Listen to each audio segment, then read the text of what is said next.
Leitura dos Atos dos Apóstolos. Naquele dia, começou uma grande perseguição contra a igreja de Jerusalém. E todos, com exceção dos apóstolos, se dispersaram pelas regiões da Judéia e da Samaria. Algumas pessoas piedosas sepultaram Estevão e observaram um grande luto por causa dele. Saulo, porém, devastava a igreja. Entrava nas casas e arrastava para fora homens e mulheres, para atirá-los na prisão. Entretanto, aqueles que se tinham dispersado iam por toda a parte, pregando a palavra. Filipe desceu a uma cidade da Samaria e anunciou-lhes o Cristo. As multidões seguiam com atenção as coisas que Filipe dizia, e todos unânimes o escutavam, pois viam os milagres que ele fazia. De muitos possessos saíam os espíritos maus, dando grandes gritos. Numerosos paralíticos e aleijados também foram curados. Era grande a alegria naquela cidade. Palavra do Senhor. Graças a Deus. Salmo responsorial. Aclamai o Senhor Deus, ó terra inteira. Aclamai o Senhor Deus, ó terra inteira. Aclamai o Senhor Deus, ó terra inteira.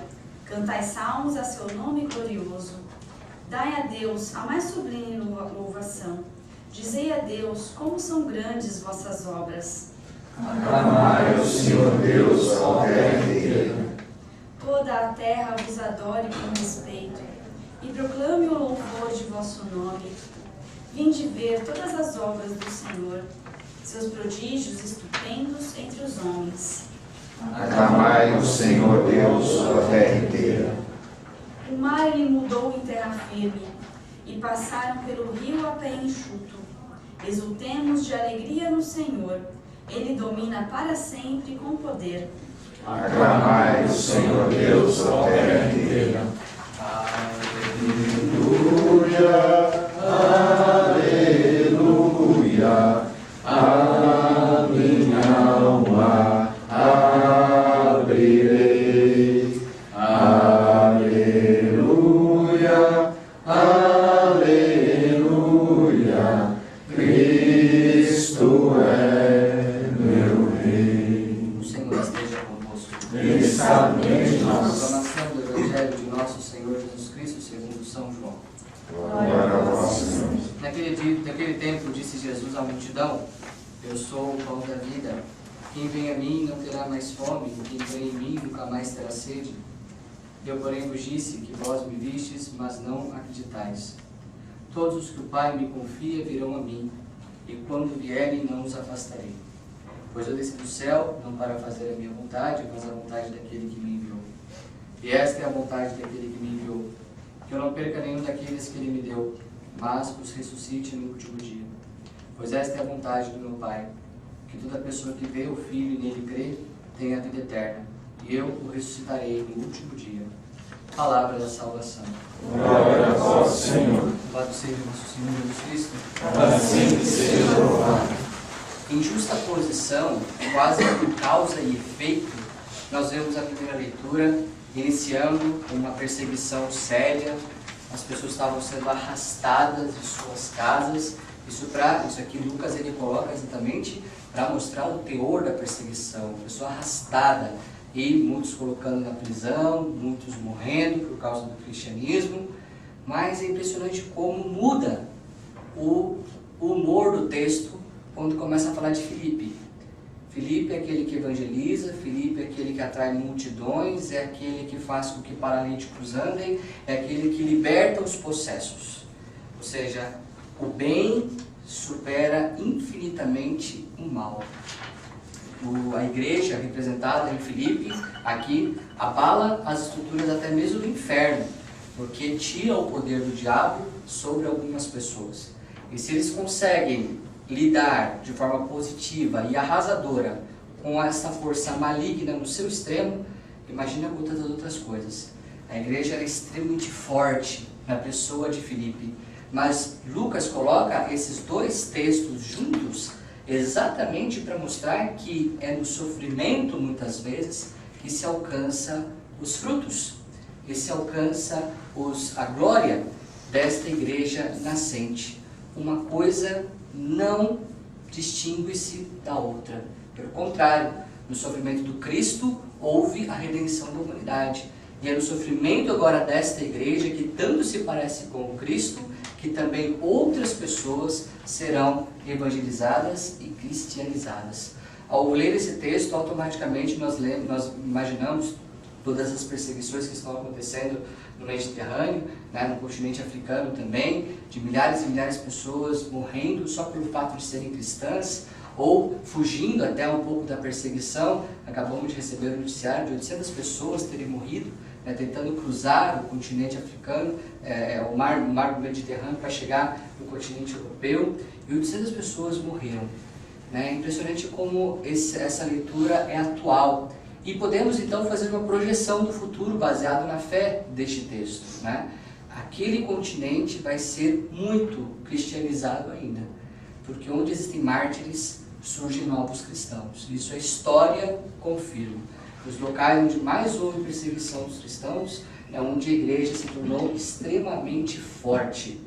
E aí a gente pode tentar trazer isso para os nossos tempos, mas nós não estamos com perseguições assim declaradas.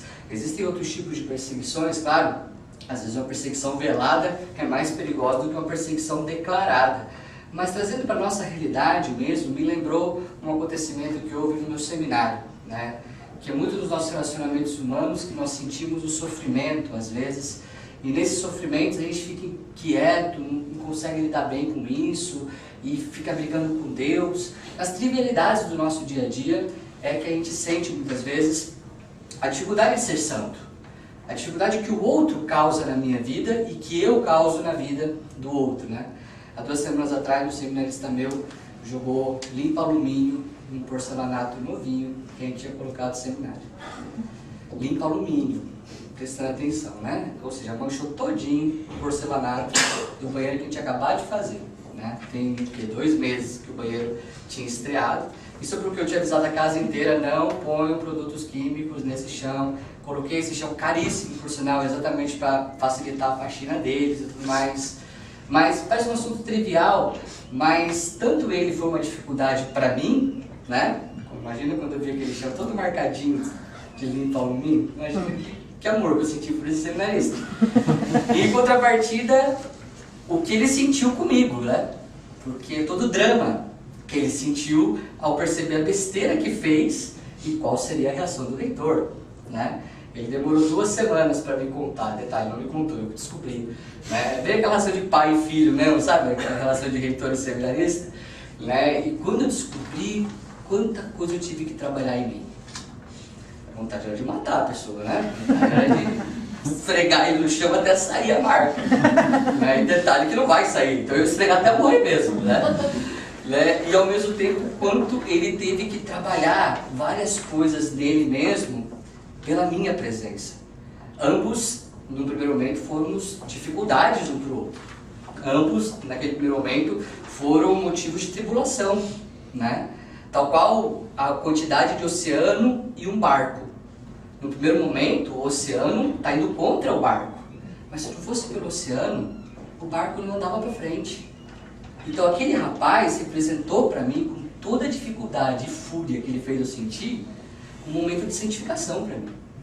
Um momento que eu sofri muito, mas eu saindo de perto, obviamente, fui dirigir, né? Fiquei bem longe dele, né? Pedindo para que Deus me desse a serenidade para lidar com a situação, né? E quando Deus fez eu viajar no tempo, perceber quantas vezes eu também fui uma pedra de tropeço para as pessoas.